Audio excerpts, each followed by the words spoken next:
Voilà, invité Molakisi, embouteillage. Oui, retard, l'invité aux 10 minutes, 12 minutes, je ne sais pas, parce que nous devons libérer également les plateaux. Mbote na Molakisi. Mbote kulutu, mbote na bayi kongomani, bonso mbote na ba combattant, mbote na kumu ya ekolo, son excellence monsieur Félix Antoine Tshisekedi, Tshilombo, pesi esusu, mbote pe akendeli busu. Obandara matata, tonga pe na okota ekomi makambe bele. Bien Molakisi, mais embouteillage eza dû na régime la bino moko e embouteillage ezala na ngombe ya mikolo yo, on ne sait pas. Kulutu ezali zéro trou. Ezali motuna malamu eloko zolo bawana nga moko pe na uti kozala vraiment victime nango parce que c'était prévu que na koma vraiment na ngonga o elongo bani. Mais soko mona komi na ngonga o embouteillage za makasi mais nga na kobeta mingi sete na bateau bazui déjà likabwa maramu ya kokamba na ba secteur wana lokwa ministre ya ITPR on a lobelaka butumo ya Alexis Gisaro ete abongisa vraiment politique publique na ye parce que ozomona ete lelo tozana ba stade kwa ba embouteillage boye lelo ngo ke na 12h okomi na 13h mais kokoma mikolo ezali ko ya to kokoma lokwa ba Niger okola ba Nigeria ba Sénégal wezala ga ete omona ga moto esala ka baction ya makasi na par baction wana moto soko zali na 10 mituka yeba ke mutuka moko ezali na droit kotambola pendant une semaine donc kokoma mwa passe biso na Congo to kosomba ka mituka komona moto moko azana 100 mituka mais place to kotambwisa mituka wana et il m'a passé vraiment régime nabino et tout ça aussi c'est à cause des trous mapulu ezebele fi banzele ezate ngai vraiment kulutu na lobelaka makambo etali ba régime te na siro kompana ngai nazolo ba mikolo butumo itongo pokwa le Congo a tout sauf les Congolais. Sauf quoi? Sauf les Congolais. Oh. Donc, parce que les Congo a tout. Mais sauf les Congolais. Sauf les Congolais. Ça veut dire. Parce que nous avons de l'eau, nous avons des forêts. Tous allons en matière rebelle, na kata mboko, les Congo ils ont développé. Mais si le lot au monde les Congo ils ont développé parce que baï Congomani baï na esprit ya ki Congolais te. Tous allons na ba Congolais baï ba Congolais ya ba carte d'électeur. Baï ba Congolais ya ba ethnie soit ya ba tribu. Au monde ko beta tolo ete ngai na imongala. Ngai na i Congolais. Na réalité moto wana ju mosola ibia ake ko tonga na France. Mais ko la ete moto wana a une esprit ya pour faire développer Congo. Donc, les Congo a tout, mais sauf les Congolais. Parce que ceux qui ont habitué sur les Congolais, tu comprends que Seigneur il Bongisa, tu Bongisa Moka va pas être, tu Bongisa Libante, tu Bongisa Congo. Congo Bongaka et pas Congolais. Po ekufa na ngo ya Congo na Congo. Bon, tango ko ba bo eloko nyonso to bien. Ngam lobité. Bon, yo moto tout moto na ngam na lobité. Parce que au moni na l'état rappel mo comme na émission na dit que le message a été lancé, mais chaque personne a sa façon de l'interpréter. Exactement. Mais to ko ba ete to bongisa makasi, to multiplier encore ba effort ko sala ete mongwane ko tana kati ya Congo kimi ko zana biso bonso. Kimi ozande nini ndeko Molakisi bon na ozo effleurer kaka na nga ko pesa moi idée na yo mboko ekufa makambo eza bien te mais mutuko ya triste ke tomoni ya mokonzi mboka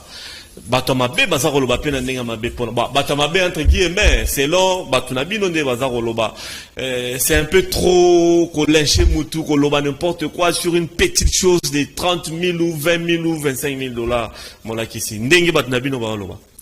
et il passe mutu no kotuna mokonzi mboka yi moto azwaka salaire moto paza yi mokonzi na biso na yo biso banzo soka somi moi le mutuka ça coûte combien au moko biso 30 000 dollars c'est wande badabdo ba lobby mais la version musu c'est mona ba ko pesa open na kisa moko boza na bato musu ba iba diamantifère na kata mboka o batamolo ya mituka bele na ko pesa exemple lokola Cercas ezate na sele publicité non asaka na mituka ya talope ya cher donc par rapport ya affaire asala ka mokonza mboka ai moto ako représenter biso soka tambola mwelo kwa malamu ego sape kimia pona mboka Congo ego za na problème. Mais qu'est-ce qui fait que moi bablo moko ya mikie ndeza ko intéresser beaucoup plus congolais par rapport à l'origine essentielle dans mboka na biso net bablo ko na mituka les autres disent que ça va banalité ça va fait bené ça bablo au moins pamba mais tu vois des gens concentrés dans les réseaux sociaux concentrés dans les médias pour en parler. Omoni ete c'est un moteur mabe teza moteur mabe te mais elingi ko la kisaete babiloko musu biso lobelaka même na baitando keza biloko to lobelaka te to ko vanda ka te ke to beti li sura mutuka c'est quoi to vanda ka le mo pe to beti li solo lolengeli to ko bongisa Congo ko développer Congo mutuka ezelo côté lobi pe ko iko panzana lobi kule ko iko beba mais eloko bato ko tinda bato bongo esengena bisao c'est parce que peuple a inanzala peuple a lobi Molakisi bien que yo zalaka koto kuna mais yebisaka pe kumu ya ekolo biso toyina nzala parce que biso nde tozali le tout premier conseiller na ye baconseiller wana bayina ngambu ya chef de l'état ebele bakolakisa flatterie ndenge peuple ayebisi nga nayebisa mokonzi ya mboka alobi na nga boye le flatteur dépend de celui qui l'écoute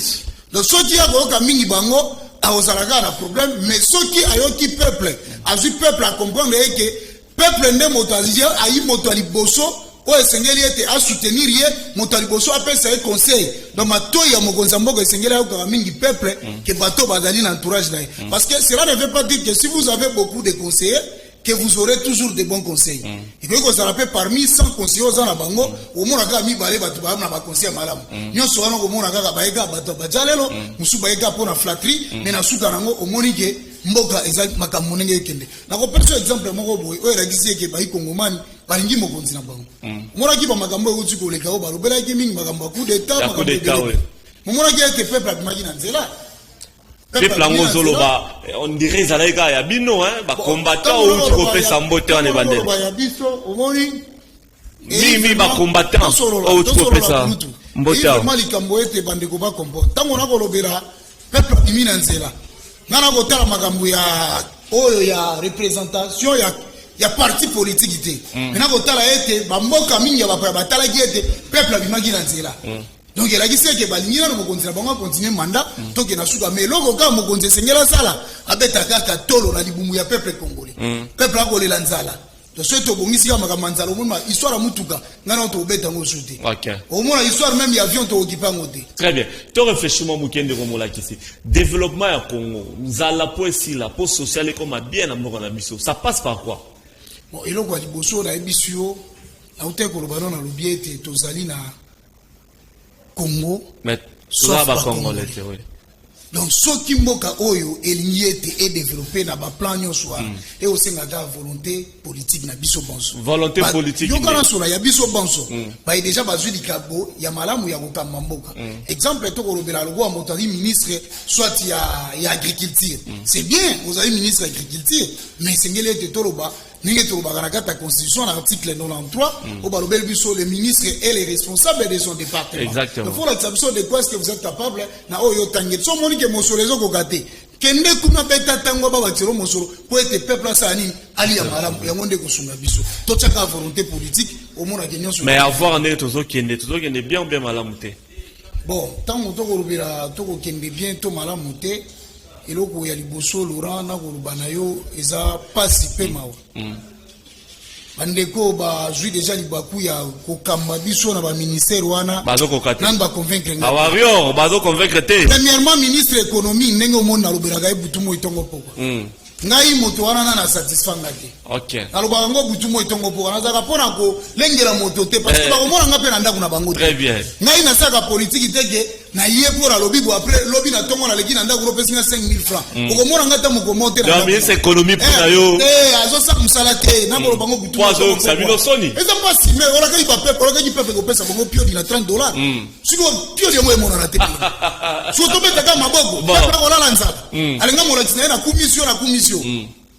eloko ko sa pasi na lobaka et ina problème autre lobaka problème sociétal entre l'électeur na ba eli soki électeur a comprendre que moto ngana iko voter oyo moto akozwanga lokola en otage po ete na pesi 5 ans na 5 ans na pesi mais ngana zalika toujours derrière ye pona ko gese 5000 francs au mona ke ekozala moi passe mais soki électeur a comprendre que yo ngana tinda yo na parlement et sengeli eto proposer ba loi ekozala na profit na ngai na na posa 5000 francs na hote na ipe na posa polo na hote na ina posa biloko na wana te parce que ngai na ndako pe na ko ikolia mais tia loi ya malamu po ete biso bon soto sungana ekozala malamu parce que moto yo poni waro ke ipa ina ye pona ko senga 5000 francs OK le problème ya ebembe onga honorable mwana nga kufaki onga ministre exemple na ko onga ministre économie mwana nga sala kiboy moto na ba kozala na incapacité parce que à cause d'un problème autre au Bakaete même député akokende ko contrôler lolenge sengeli non parce que abike batika nga déjà 9 dossiers o bato bakufa ki na quartier et sengeli tena kodze mosolo pour ko kepesa ko lobana ke ministre économie et sengeli na contrôler na lolenge elongo bani ko mona ke mutana ko kusa musala te tamba pese mo loka muke ati ko kabura tamba ko kabura pa bino affaiblir bino donc sengeli te toebisa bango ba eto votaki déjà ba comprendre ete peuple déjà commis ko comprendre magamutu toi na tina 5000 francs toi na posande sala makamba malamu etika histoire na kata mboka oyo parce que lobby otalobi kuna ba no pe ba ko za rikombi wana ndeto ko sunga makwete ko ngwe tombo nyoso tozo nga la passe à population hein pour 5000 francs nous baba akende ko zwate mais aza obligé ka ozango pas za moi lipa mais na ko ebisa on a réflexion tozo sala monita mutoko roba boy ngana ko ebiso butu mo itongo poko ezaka na biloko mususu foko boya soki lelo c'est la conscience et c'est une conscience c'est on a ko beno na kata conscience yobi ke moi so ayindumba moko kanga mara pa yobi ke moto azokosa ngai mais yoko kanga mara pa de luka liposer sengiro comprendre que moto akosa ngai suti na ko ndima ete na la nzala mais soki ko sengila ete ngai na réclamer tant que peuple na ko réclamer pour na ko sungama pour ete bato wana basama kama malamu yobi ke bato wana talaka ndenge to zo bango ebele to tie bango wana plus au moins ba 500 mais na 500 on a so beti calcul bako kamba batu nyonso na kata mboka moko la vie na biso na bango eko bala contraste yango moni mikolo nga mola kisina biso soko tambolika libanda ya vision ya Congo okutana ngana okutana mola kisina tamboli libanda ya vision ya Félix okutana ngana nzela très bien merci beaucoup mola kisi fallait la zo mingi mais bambouteillage par-ci par-là prochaine fois bimato nga longa ku 7h déjà sur Alemba mais 7h fona longa déjà pour la maman avant. Alors, n'a pas sur une minute pour na liloba suka et l'eau mo kanaki koloba ndengo zoya kin matin na tongo lelo. Kulutu na ina marubebera koloba mais eloko esali ete défaut et ita makambango. Très bien, parti le minute prochainement oui. Mais na ko senga ete na bandeko o basala ki ba makambuko la ba makambo tolobi na ba activité suspecte na o etali oui activité suspecte wana soupçonnable dangereuse o ezaki na makambo ya coup d'état to ba comprendre ete mboka o etikala ko autoriser ata moko mote ko jo pouvoir na force donc to la nzira maponami soki o alongwe akoya tokoke na nzira o ya irne to ana tina te ya kolakisa ke biso to ke ko na force parce que to la tsa ete ba faible to ba patienter parce la makamwa parce que na kati ya constitution nanu ba autoriser ata mokolo moko te to zo mboka oyo par force Congo est kwa Malite et alikuwa ba Burkina Faso te donc Congo est Congo donc lokwa to nimai makambo et puis na ko ba butumo etongo pourquoi apparemment les intellectuels de la République démocratique du Congo sont frappés par l'ignorance sur la gestion publique obi ke to makambo oyo que to ke na ngona kimia pendant 5 ans mais bon yo moto ebi mutamayele obi ke bo to ke na coup d'état et loko ba autoriser et ici très bien so pour la tikalaka bongo to ke na kimia pour être peuple apona ndenge to ke malamu e ko sunga malamu vraiment. Merci beaucoup ndeko molakisi pati na motema fallait ngo ngebelende to sola na yo sala bien yo beti sambula mukola marche ya SID ya opposition au seki merci beaucoup donc on la prochainement. Alors mesdames et messieurs, nous sommes arrivés à la fin. Merci une fois de plus bébé Oriana Matundu Lukata, 10 ans d'âge, élève 5e primaire à l'école Saint-Georges d'Akitambo. Vraiment, merci beaucoup pour la considération parce que tu es mon fan. Oriana Matundu Lukata, une fois de plus, bonne application à l'école. Merci à toute l'équipe, mesdames et messieurs. Demain, je reviendrai une fois de plus avec vous ensemble. Le programme continue sur votre chaîne et que la paix du Christ règne dans nos vies. Merci Moula Kissi. Merci pour tout.